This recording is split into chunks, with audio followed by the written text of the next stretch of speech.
Hi there, welcome to my views and news two stories for you. First of all, it seems that Somalia, Ethiopia growing closeness is unsettling Egypt and Eritrea. We have been trying to gauge the reaction of the talks between Ethiopia and Somalia. Now it seems that Eritrea and Egypt, rivals to Ethiopia, are feeling the pinch of what is happening between Ethiopia and Somalia. Details for you in this video. Second story is about Eritrea. What is the situation there in terms of human rights, in terms of conscription, in terms of national service? Any improvement? Because war ended around 2 years ago. For the last 2 years, Eritrean military has not been involved in any active conflict. It has been training armed groups from other countries, but it is not directly involved in any armed conflict. So, what is happening? Any change after Pretoria? Details for you. Firstly, viewers, Egypt and Eritrea are now worried about growing closeness between Ethiopia and Somalia. Signs are clear. They wouldn't admit that publicly. They wouldn't say that Ethiopia, Somalia contacts are unacceptable to them. They cannot say that. By the way, I believe that had Eritrea and Egypt not supported Somalia, it would have been difficult for Somalia to thwart Ethiopian ambitions of gaining access to sea through Somaliland. Egyptian and Eritrean support for Somalia played a key role. And then, secondly, I think Djibouti's support too. Had there been no election in Somaliland, had Musabi Abdi been in power, now things would have been different. Maybe Abiy would have been in a stronger position to negotiate with Somalia or in a position to implement them. Now things have changed. Somalia is not under imminent threat of the implementation of MOU between Ethiopia and Somalia because the new government of Abdirahman, Somalian president, is not interested in implementing the. But the way Ethiopia and Somalia are getting closer and they are holding talks, they could finalize a sea access agreement. It is unsettling Eritrea and Egypt. Badr Abdilate, Egyptian foreign minister, visited Asmara yesterday. He met with Isaias Afwerki, Eritrean president. Now, after that, Minister of Information of Eritrea issued a statement. It said the two sides discussed issues related to Libya, Sudan, Red Sea, and Horn of Africa. But after Abdulate's visit, Egypt again issued a statement. Statement came last night.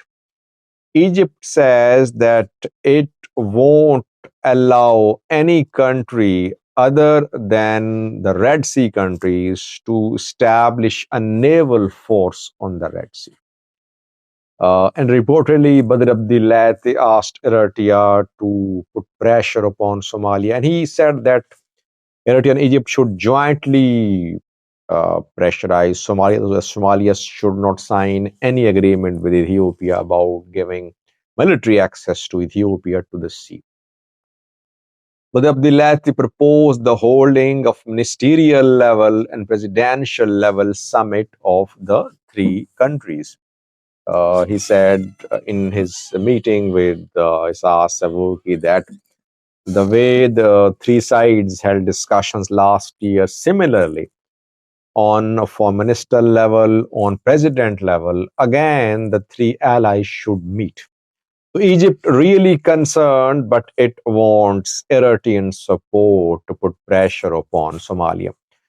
Eritrea perhaps is a stronger player when it comes to internal influence in Somalia because it has been training Somalia's forces, still training Somalia's forces.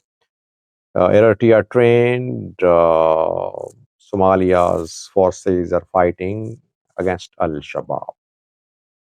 Uh, Somalia's Minister of Foreign Affairs, State Minister Ali Balad, announced a few days ago that Somalia would be willing to allow Ethiopia to use a port on Indian Ocean, like Hobyo port.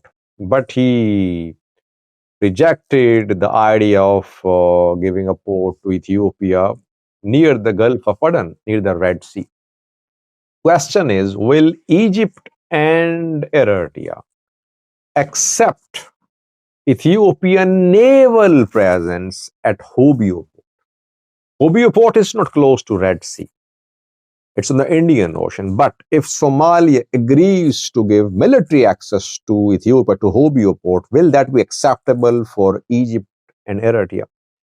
Is Egypt only concerned about Red Sea and it won't object to Ethiopia gaining military access to sea through Hobyo port?